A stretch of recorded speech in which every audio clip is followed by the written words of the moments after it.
VWBT is proud to present the show that squashes reality like a bug. That's right, you better be ready to MegaRace. And here's your mega host, Lance Boyle. Hey, welcome to MegaRace, the action show where violence only happens once every few seconds. Hey look, it's Christian Eriksen. Looks pretty normal in this game, I think. If you compare his look now to the sequels, he actually looks like a game show host and not like somebody who's totally whacked out. It probably works best for him in this game.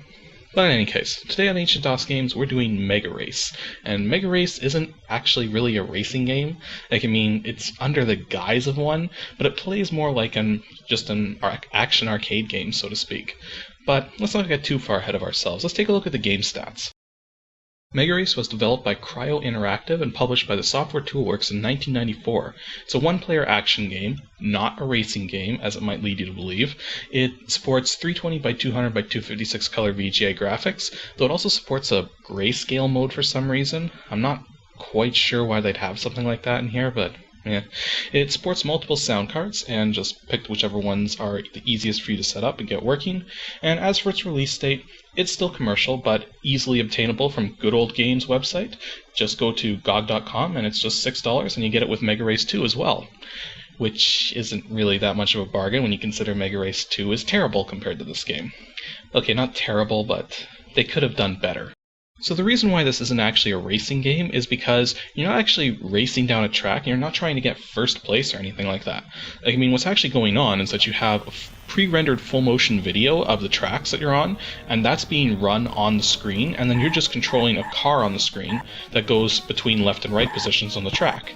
So you're not actually racing, you're just going down a pre-rendered track. And the objective isn't to get first place, but to blow up all the enemies, which you have a convenient little counter for at the bottom of the screen. Now, if this game was nothing more than going down these pre-rendered tracks and destroying enemies, it probably wouldn't be that interesting. There's actually a couple of reasons why this game's interesting. The first are the symbols that come up on the track. Every track that you go on in this game has numerous different kinds of symbols, and some of the symbols increase your score, or increase your energy, or give you new weapons, or give you shielding, supposedly. I've never actually seen the shielding do anything useful, but supposedly it does. But then for every symbol that's on the track, there's usually an opposite symbol as well. A symbol that you don't want to get that does the opposite effect, like removing your score, or removing your energy, or removing your weapons, which is a really annoying one. So I highly recommend you learn which symbol that is and never touch it. And other than that, that's what really makes this game stand out, is that it's not just an FMV plane where you have to do certain things, it's an FMV plane where you've actually got some action going on. And the second thing that makes this game good is Lance Boyle, played by Christian Eriksen, in his first starring role actually. The character of Lance Boyle in this game is much more like a game show host, because that's actually what this is. It's technically a game show in the future. And he plays it so well, and he delivers the lines extremely well.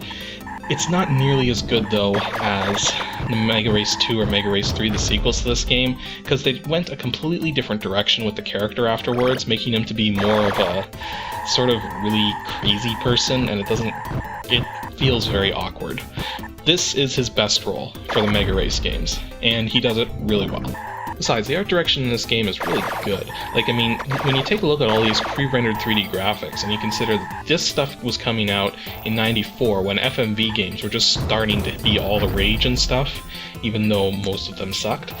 This one doesn't, but the whole thing is, though, that these graphics are actually pretty interesting, and I'll give you a good example. One of my favorites is the Big Zero track, because this is a track where it's just a loop, sort of like a vertical loop-to-loop sort of, but it's spinning sideways.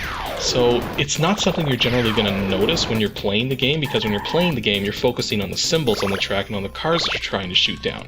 But on this particular track, if you actually stop and look at the background as you're racing, that background can really trip you out. There are other neat aspects about the game too, you actually have two skill levels, a novice skill and a hardened skill, and the actual difference between them is not only just sort of a presentation of the graphics, because like, I mean, there's a few palette changes in certain tracks as you play them on the different skills, but there's also different symbol layouts. So you can't get used to the symbols for just one of the skill levels, you have to get used to it for both of them. Other than that though, I don't think the skill level makes too big a difference. I think it just affects the symbols. And you also get a selection of cars too. Like, I mean, there's 3 different cars that you can drive when you start the game, but you can also get the 5 vehicles for the different speed gangs you go up against, which actually makes for a total of 8 vehicles. And there's supposedly some differences between these cars, but aside from the ones that are shown on the screen, it's really difficult to tell what those differences are.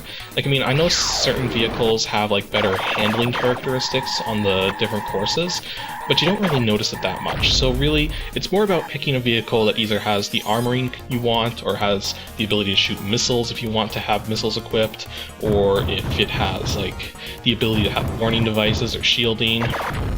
Those are the things you're going to pay attention to, and you can actually get those stats up just by pushing spacebar instead of enter, which they could have probably, you know, made a little more obvious, but yeah, I kind of discovered that ability by accident because the manual didn't tell me. Yeah, all the vehicles are good in their own right. Like, I mean, I just picked them at random because it's interesting driving each different one, and they each also have their own different status bars at the bottom, which I always find is a neat thing, is when you have different kinds of status bar layouts, it makes you feel like you're actually in the vehicle, sort of. I don't know, I like those kinds of things. And I should probably quickly mention that there's not really that much of a difference between the regular guns and the missiles. Like, I mean, you can actually have different gun situations, like certain vehicles can have 2 or 3 of them at a time. And the only difference between guns and missiles is that the guns do small amounts of damage, and you have to shoot the enemies multiple times in order to destroy them.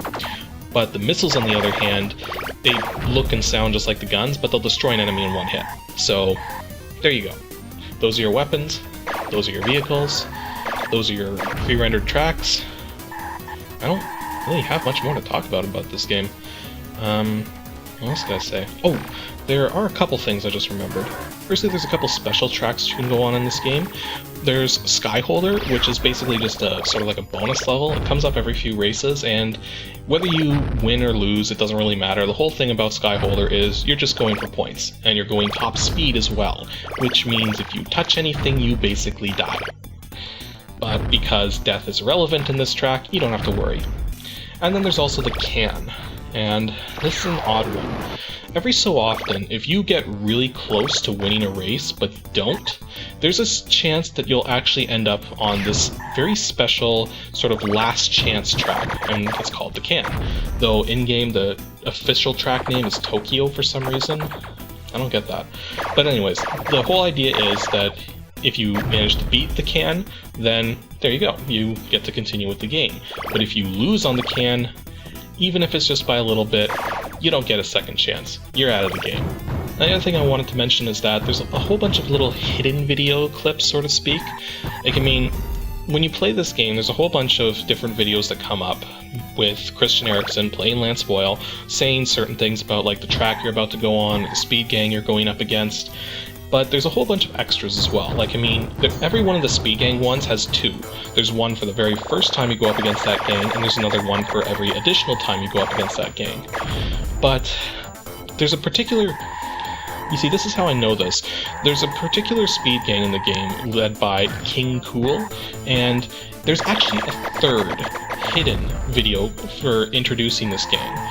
And I've only ever seen it come up once, and it was at the very end of the game on the last track. And I have no idea how I triggered it, because I've never been able to get it to come up again. So that's how I know that there's hidden video things in here. You can also consider the prizes that way too, because like, I mean, if you're not that good at the game, you're not going to win too many prizes, and there's a whole bunch of different prizes you can win, and most of them are kinda terrifying. Not all of them, like, I mean, some of them are useful, like a watch. A watch would be a pretty good prize, wouldn't you think? Or how about a trip to the Seychelles? Actually, I don't even know what the Seychelles are. They're supposed to be islands or something? Anyways, that's enough about that. Let's just talk about how to get this game working in DOSBox. It's actually not that hard. The only thing you have to keep in mind is that the speed boost arrows in this game work by sort of desyncing the monitor refresh rate, which basically means the game will go as ridiculously fast as it can handle.